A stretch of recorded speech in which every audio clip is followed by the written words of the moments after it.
Seorang wartawan yang bertugas di wilayah Melabuh, Aceh Barat, Aidil Firmansyah, melapor ke Komnas HAM Rabu pagi setelah mendapatkan ancaman dibunuh dari salah seorang direktur perusahaan usai memberitakan penghadangan truk pengangkut tiang pancang. Aidil Firmansyah merupakan anggota Jurnalis Televisi Indonesia atau IJTI pengurus daerah Aceh.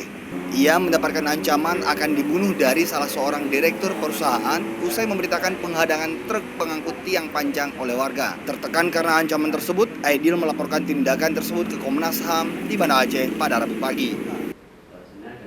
Kepada pimpinan dan staf Komnas HAM, Aidil menceritakan kronologis kejadian yang dialaminya. Selain itu, tim divisi advokasi yang mendampingi Aidil meminta Komnas HAM untuk mengusut tindakan kekerasan yang dialami oleh pers dalam menyampaikan informasi keterbukaan publik. Selain itu, lintas organisasi pers yang berada di Aceh juga mengecam tindakan yang dilakukan oleh pengusaha tersebut. Mereka meminta polisi bersama Komnas HAM agar menjerat pelaku dengan Undang-Undang Nomor 40 Tahun 1999 tentang pers. Ya, Komnas HAM nanti tentu dengan mekanismenya sendiri akan pertama meminta penjelasan kepada pihak terkait, satu. Kedua, kemudian mengeluarkan rekomendasi tentang langkah-langkah hukum yang diperlukan terhadap tindak lanjut kasus ini, tentu dengan mempertimbangkan undang-undang pers ya, undang-undang pers seperti itu.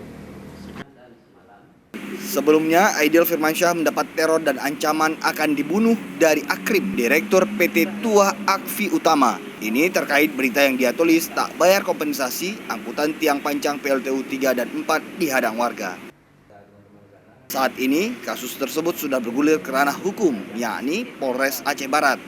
Baik Aidil maupun pimpinan redaksi Modus Aceh, Muhammad Saleh, IJTI Aceh, dan Aji Banda Aceh tetap membawa kasus pada proses hukum berikutnya.